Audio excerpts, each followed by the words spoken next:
사도신경으로 우리의 신앙을 고백하겠습니다. 나는 전능하신 아버지 하나님 천지의 창조주를 믿습니다. 나는 그의 유일하신 아들 우리 주 예수 그리스도를 믿습니다. 그는 성령으로 잉태되어 동정녀 마리아에게서 나시고 본디오 빌라도에게 고난을 받아 십자가에 못 박혀 죽으시고 장사된 지 사흘 만에 죽은 자 가운데서 다시 살아나셨으며 하늘에 오르시어 전능하신 아버지 하나님 우편에 앉아 계시다가 거기로부터 살아있는 자와 죽은 자를 심판하러 오십니다. 나는 성령을 믿으며 거룩한 공교회와 성도의 교제와 죄를 용서받는 것과 몸의 부활과 영생을 믿습니다. 아멘. 하나님께서 오늘 우리에게 주시는 말씀은 열왕기하 3장입니다. 구약성경 562쪽입니다. 열왕기하 3장을 교독하겠습니다. 유다의 여호사밧 왕 18째 해에 아합의 아들 여호람이 사마리아에서 이스라엘을 12해 동안 다스리니라. 그가 여호와 보시기에 악을 행하였으나 그의 부모와 같이 하지는 아니하였으니 이는 그가 그의 아버지가 만든 바알의 주상을 없이 하였음이라. 그러나 그가 느밧의 아들 여로보암이 이스라엘에게 범하게 한 그 죄를 따라 행하고 떠나지 아니하였더라. 모압 왕 메사는 양을 치는 자라 새끼 양 10만 마리의 털과 순양 10만 마리의 틀을 이스라엘 왕에게 바치더니 아합이 죽은 후에 모압 왕이 이스라엘 왕을 배반한지라. 그때 여호람 왕이 사마리아에서 나가 온 이스라엘을 둘러보고 또 가서 유다의 왕 여호사밧에게 사신을 보내 이르되 모압 왕이 나를 배반하였으니 당신은 나와 함께 가서 모압을 치시겠느냐 하니 그가 이르되 내가 올라가리이다. 나는 당신과 같고 내 백성은 당신의 백성과 같고 내 말들도 당신의 말들과 같으니이다 하는지라. 여호람이 이르되 우리가 어느 길로 올라가리까 하니 그가 대답하되 에돔 강야 길로니이다 하니라. 이스라엘 왕과 유다 왕과 에돔 왕이 가더니 길을 둘러간 지 7일에 군사와 따라가는 가축을 먹일 물이 없는지라. 이스라엘 왕이 이르되 슬프다. 여호와께서 이 세 왕을 불러 모아 모압의 손에 넘기려 하시는도다 하니 여호사밧이 이르되 우리가 여호와께 물을 만한 여호와의 선지자가 여기 없느냐 하는지라. 이스라엘 왕의 신하들 중에 한 사람이 대답하여 이르되 전에 엘리야의 손에 물을 붓던 사밧의 아들 엘리사가 여기 있나이다 하니 여호사밧이 이르되 여호와의 말씀이 그에게 있도다 하는지라. 이에 이스라엘 왕과 여호사밧과 에돔 왕이 그에게로 내려가니라. 엘리사가 이스라엘 왕에게 이르되 내가 당신과 무슨 상관이 있나이까? 당신의 부친의 선지자들과 당신의 모친의 선지자들에게로 가소서 하니 이스라엘 왕이 그에게 이르되 그렇지 아니하니이다. 여호와께서 이 세 왕을 불러 모아 모압의 손에 넘기려 하시나이다 하니라. 엘사가 이르되 내가 섬기는 만군의 여호와께서 살아계심을 두고 맹세하노니 내가 만일 유다의 왕 여호사밧의 얼굴을 봄이 아니면 그 앞에서 당신을 향하지도 아니하고 보지도 아니하였으리이다. 이제 내게로 검은고 탈 자를 불러오소서 하니라. 검은고 타는 자가 검은고를 탈 때 여호와의 손이 엘리사 위에 있더니 그가 이르되 여호와의 말씀이 이 골짜기에 개천을 많이 파라 하셨나이다. 여호와께서 이르시기를 너희가 바람도 보지 못하고 비도 보지 못하되 이 골짜기에 물이 가득하여 너희와 너희 가축과 짐승이 마시리라 하셨나이다. 이것은 여호와께서 보시기에 작은 일이라. 여호와께서 모압 사람도 당신의 손에 넘기시리니 당신들이 모든 견고한 성읍과 모든 아름다운 성읍을 치고 모든 좋은 나무를 베고 모든 샘을 메우고 돌로 모든 좋은 밭을 헐리이다 하더니 아침이 되어 소재 드릴 때 물이 에돔 쪽에서부터 흘러와 그 땅에 가득하였더라. 모압의 모든 사람은 왕들이 올라와서 자기를 치려 한다 함을 듣고 갑옷 입을 만한 자로부터 그 이상이 다 모여 그 경계에 서 있더라. 아침에 모압 사람이 일찍이 일어나서 해가 물에 비침으로 맞은편 물이 붉어 피와 같음을 보고 이르되 이는 피라 틀림없이 저 왕들이 싸워 서로 죽인 것이로다. 모압 사람들아 이제 노력하러 가자 하고 이스라엘 진에 이르니 이스라엘 사람이 일어나 모압 사람을 쳐서 그들 앞에서 도망하게 하고 그 지경에 들어가며 모압 사람을 치고 그 성읍들을 쳐서 헐고 각기 돌을 던져 모든 좋은 밭에 가득하게 하고 모든 샘을 메우고 모든 좋은 나무를 베고 길 하레셋에 돌들을 남기고 울매꾼이 두루 다니며 치니라. 모압 왕이 전세가 극렬하여 당하기 어려움을 보고 칼찬 군사 700명을 거느리고 돌파하여 지나서 에돔 왕에게로 가고자 하되 가지 못하고 이에 자기 왕위를 이어 왕이 될 맏아들을 데려와 성 위에서 번제를 드린지라. 이스라엘에게 크게 경노함이 임하매 그들이 떠나 각기 고국으로 돌아갔더라. 아멘. 열왕기하 3장은 이스라엘 왕 여호람의 통치에 관한 기록입니다. 성경은 여호람이 바알 신앙을 제거하긴 했지만 여로보암이 시작했던 우상 숭배의 죄에서는 완전히 떠나지 못했다라고 평가하고 있습니다. 여로보암의 죄는 북이스라엘 왕국의 그 악을 평가하는 기준이 되었는데 여호람 역시 그 굴레로부터 벗어나지 못한 것입니다. 여호람은 그의 형 아하시아가 죽은 뒤에 왕의 자리에 올랐습니다.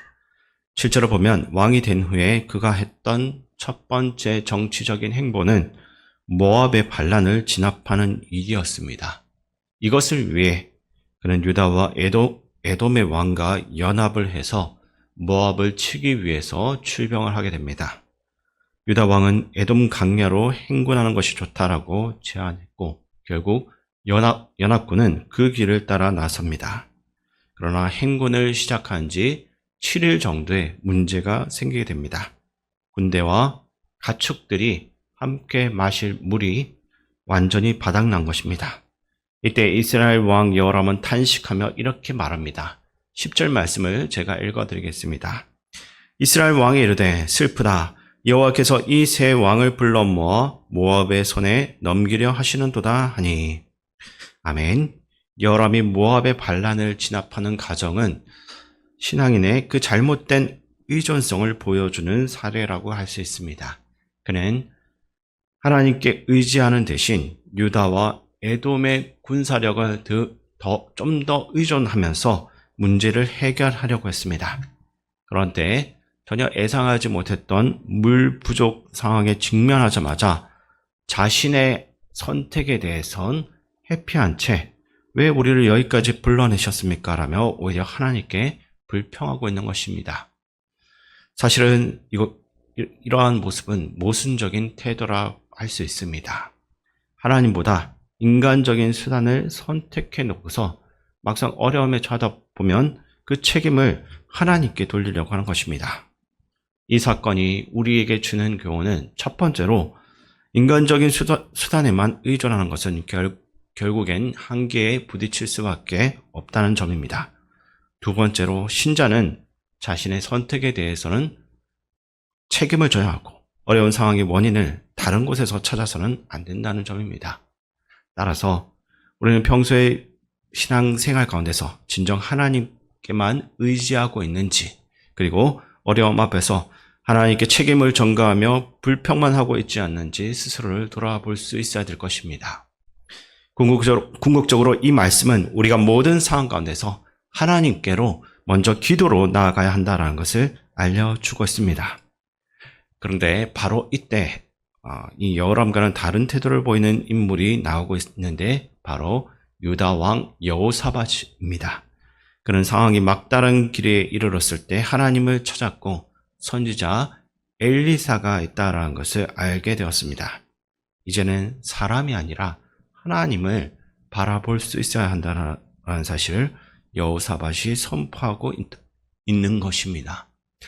이 하나님을 잃어버린 세상 가운데서 단 한 사람의 믿음이 공동체 전체를 살려낼 수가 있음을 우리는 이 장면을 통해 볼 수 있습니다. 늘 하나님을 생각하며 오직 믿음 안에 거하는 그 한 사람으로 인해 공동체는 하나님께 물으면 되겠구나, 여전히 하나님이 우리를 위해 계시구나 하는 사실을 깨닫게 되는 것입니다. 이제 새 왕은 선지자 엘리사에게로 나아갑니다. 엘리사는 그들을 보자마자 한대를 한 것이 아닙니다. 그들을 향해 무슨 일로 나를 찾아왔느냐라고 묻습니다. 그리고는 좀 날카롭고 무서운 말을 던지기 시작합니다. 13절과 14절을 읽어드리겠습니다. 엘리사가 이스라엘 왕에게 이르되 내가 당신과 무슨 상관이 있나이까? 당신의 부친의 선지자들과 당신의 모친의 선지자들에게로 가소서 하니 이스라엘 왕이 그에게 이르되 그렇지 아니하니이다. 여호와께서 이 세 왕을 불러 모아 모압의 손에 넘기려 하시나이다 하니라. 엘리사가 이르되 내가 섬기는 만군의 여호와께서 살아 계심을 두고 맹세하노니 내가 만일 유다의 왕 여호사밧의 얼굴을 봄이 아니면 그 앞에서 당신을 향하지도 아니하고 보지도 아니하였으리이다. 아멘. 당신의 부친의 선지자들과 당신의 모친의 선지자들에게로 가서서라고 합니다. 여기서 그 부친은 모친은 이세벨을 말합니다. 그러니까 왜 이제 와서 나를 찾냐? 너희가 항상 의지하고 섬기고 있던 바알의 무당들과 애언자들한테 가서 한번 해결해 보라 라고 준엄하게 책망하고 있는 것입니다. 이에 이스라엘 왕은 급한 사정을 길게 드러놓으면서 애언을 하고 있습니다. 그러나 엘사는 단호히 말합니다. 여호사밧이 함께했지 않았다면 난 너희 같은 인간들하고는 함께하지도 않을 거고 쳐다보지도 않을 거다라는 것입니다. 그렇게 강하게 책망한 뒤에 비로소 하나님 말씀을 전합니다. 16절과 17절 말씀 함께 읽겠습니다. 그가 이르되 여호와의 말씀이 이 골짜기에 개천을 많이 팔아 하셨나이다. 여호와께서 이르시기를 너희가 바람도 보지 못하고 비도 보지 못하되 이 골짜기에 물이 가득하여 너희와 너희 가축과 짐승이 마시리라 하셨나이다. 아멘. 즉 비가 올 징조조차 없었던 그때 하나님께서 물을 채워주시겠다라고 약속하시고 있습니다. 이것은 하나님의 초자연적인 역사와 은혜를 드러내는 예언이었던 것입니다. 또한 엘리사는 세 나라의 군대가 모압을 이제 무너뜨리게 될 것이다라고 선포하고 있습니다. 한편 모압 사람들도 연합군이 쳐들어온다라는 소식을 듣고 군대를 모아 국경에서 맞설 준비를 했습니다. 이튿날 아침 해가 떠올라서 물 위에 비추니까 멀리서 그 물이 온통 피와 같이 붉게 보인 것 같습니다. 모압 사람들은 물이 피로 물들었다라고 생각을 했고 이 모습을 보면서 연합군이 서로 싸워가지고 분열했다라고 착각을 한 것입니다. 22절부터 보시면 모압 군대는 맞은편에서 물을 보다가 세 왕들이 연합하였으니 서로 싸워 죽었구나. 저 물이 붉게 물든 것은 피 때문일 것이다 라고 말합니다. 그렇게 생각한 모압 군대는 전쟁을 하러 오는 대신에 이미 자기들을 공격하러 온 적군은 몰살되었으니까 그 군대가 남긴 그 물품들을 약탈하러 가자라고 결정합니다. 근데 그것이 그들에게는 가장 큰 치명적인 결정이 되었습니다. 그들이 도착했을 때 연합군이 이미 하나님의 은혜로서 충분히 물을 마시고 재정비가 된 상태였습니다. 곧바로 반격이 시작되었고 싸울 준비를 못했던 모압은 제대로 칼 한 번 휘두르지 못한 그 상태에서 완전히 대패하고 말았습니다. 이어서 연합군은 모압 국경 안으로 진격하며 성읍들을 파괴하고 반역에 대한 철저한 징벌을 행했습니다. 궁지에 몰린 모압 왕은 최후의 수단으로 700명을 이끌고 에돔 왕을 치려고 했지만 그것마저 실패하게 됩니다. 결국에 그가 마지막으로 한 것은 자신이 가장 사랑하는 그 맏아들을 성벽 위에서 번제로 불살라 바친 것입니다. 당시에 모압 사람들은 아들을 희생제물로 드리면 자신들이 섬기고 있는 그 그모스 신이 소원을 들어줄 것이다 라고 믿었던 것입니다. 그러나 이 끔찍한 행위가 벌어지자 놀라운 일이 일어났습니다. 하나님의 큰 경노가 모압이 아니라 오히려 이스라엘에게 임한 것입니다. 이스라엘이 모압과의 전투에서 마지막 승리를 눈앞에 두고도 후퇴를 했던 이유는 하나님께서는 백성이 오직 자신만을 의지하기를 원하시는 분이셨기 때문입니다. 그러나 이 진노의 원인을 모압 왕의 인신 제사만으로 보아서는 이스라엘의 책임을 충분히 볼 수는 없을 것입니다.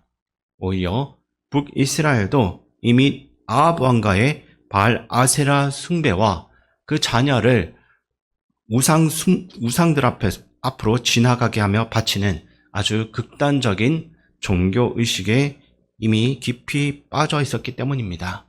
하나님은 모압 왕의 행위를 통한 그 죄악 자체보다 북이스라엘이 그들과 본질적으로 다를 바가 없는 심각한 우상 숭배와 그 타락에 빠져 있다라는 사실에 더욱 분노하셨던 것입니다. 27절에 보면 성경은 이스라엘이 이미 거짓 신들을 섬기며 그 자녀를 제물로 바치는 가증한 행위를 행했다라고 반복해서 경고한 것입니다. 이때 임한 큰 진노는 백성이 다른 무엇을 의지하거나 더 사랑하는 것을 용납하지 아니하시는 하나님의 거룩한 질투의 표현이라 할 수 있습니다. 이 사건이 오늘 우리에게 주는 의미는 그런 물질과 명예와 성공과 같은 세속적인 그러한 가치에 마음을 더 빼앗기는 순간부터 우리는 하나님과의 온전한 관계에서 멀어지게 된다는 것입니다. 하나님은 우리가 오직 그분만 의지하며 다른 모든 것을 내려놓을 때 비로소 기뻐하실 수 있는 분입니다. 그러므로 그리스도인은 매일의 삶 가운데서 자신이 무엇을 더 사랑하고 의지하고 있는지를 돌아보고 그 어떤 것도 하나님을 대신하지 못함을 고백하며 온전한 신앙의 길로 나아갈 수 있어야 될 것입니다. 하나님이 기뻐하시는 것이 무엇인지 말씀 안에서 분별하고 그 뜻에 순종하는 삶, 그것이 오늘 우리가 기도로 붙들어야 할 믿음의 길일 것입니다. 그러한 삶을 우리 모두가 살아갈 수 있게 되기를 주님의 이름으로 축원드립니다. 하나님 아버지, 오늘도 우리 마음이 오직 주님께만 머물게 되기를 원합니다. 다른 어떤 것에도 빼앗기지 않게 하시고 말씀 앞에 순종하며 믿음으로 설 수 있게 도와주시옵소서. 저희가 있는 자리마다 믿음의 통로가 되어 공동체를 살리고 주님의 은혜를 드러낼 수 있게 원합니다. 세상 가운데서도 우리 믿음이 흔들리지 않게 하시고 오히려 하나님의 말씀을 지켜내는 그러한 삶으로서 살아갈 수 있게 도와주옵소서. 우리와 늘 함께 하시는 예수님의 이름으로 기도드립니다. 아멘. 주기도문으로 예배를 마치겠습니다. 하늘에 계신 우리 아버지, 아버지의 이름을 거룩하게 하시며 아버지의 나라가 오게 하시며 아버지의 뜻이 하늘에서와 같이 땅에서도 이루어지게 하소서. 오늘 우리에게 일용할 양식을 주시고 우리가 우리에게 잘못한 사람을 용서하여 준 것 같이 우리 죄를 용서하여 주시고 우리를 시험에 빠지지 않게 하시고 악에서 구하소서. 나라와 권능과 영광이 영원히 아버지의 것입니다. 아멘. 이 시간 말씀을 묵상하며 기도할 때 우리의 삶 가운데서 하나님 외에 다른 것을 의지하거나 또 그것에 마음을 빼앗기지 않고 오직 하나님만 바라보며 순종하는 믿음을 가지게 하옵소서라는 제목으로 기도하시기 바랍니다. 또한 나라와 민족 끝까지 듣자 교회 어르신들과 하나도 위해 기도해 주시고 다음 세대와 전 세계에서 복음 전하는 선교사님들 그리고 담임 목사님 위해 기도할 때 교회를 지키는 영적 방패로서의 굳건함과 담대한 마음을 위해 그리고 재활 치료 과정 가운데서도 하나님의 은혜가 함께할 수 있도록 기도하시기 바랍니다.